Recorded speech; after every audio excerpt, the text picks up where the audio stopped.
Yes start. महोदय, आज़ादी के बाद से हमारे देश में भारतीय नस्ल के गोवंश में निरंतर कमी आई है। उसकी संख्या में निरंतर ह्रास हुआ है। भारत गो प्रधान और कृषि प्रधान देश है। यहाँ पर गोवंश की जितनी संख्या होनी चाहिए उतनी नहीं है, बल्कि अन्य राष्ट्रों से कम है। 1951 में 1000 जनसंख्या के पीछे 436 गोवंश था। यह संख्या 1961 में 400 पर आ गई, 1971 में 328 हो गई और 1981 में 271 तथा 1991 में 216 और 1996-97 में 1000 व्यक्तियों पर मात्र 156 रह गई है। यह भारतीय जीव जंतु कल्याण बोर्ड की रिपोर्ट है। वह कहती है कि जिस प्रकार से निरंतर गोवंश में कमी होती जा रही है और यदि यही स्थिति रही तो भारतीय नस्ल की गोवंश की प्रजातियां धीरे धीरे लुप्त हो जाएंगी।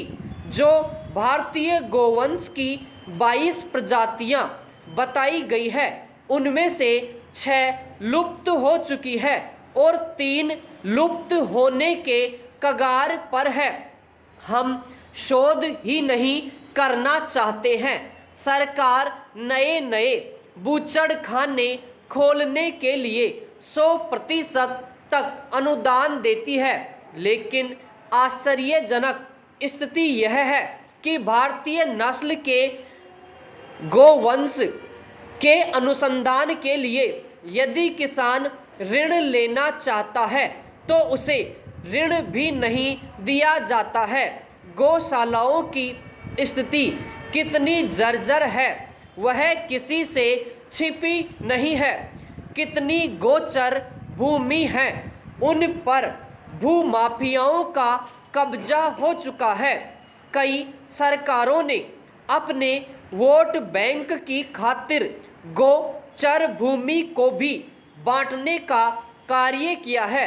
ये सब कार्य हो रहे हैं, लेकिन गोवंश के बारे में नहीं सोचा गया है।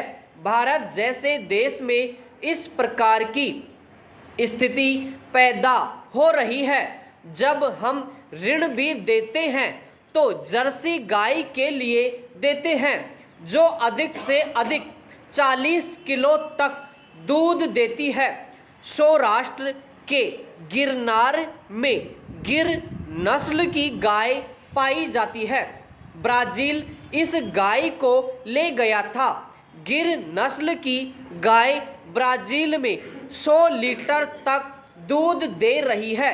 हम शोध नहीं कर सकते, हम कार्य नहीं कर सकते, हम केवल दूसरों की ओर देखना चाहते हैं। हम कर्महीन हो गए हैं, हमारी साधना समाप्त हो चुकी है। हम शोध ही नहीं करना चाहते। जब हम दूसरों की ओर देखेंगे तो ऐसी ही स्थितियां पैदा होगी।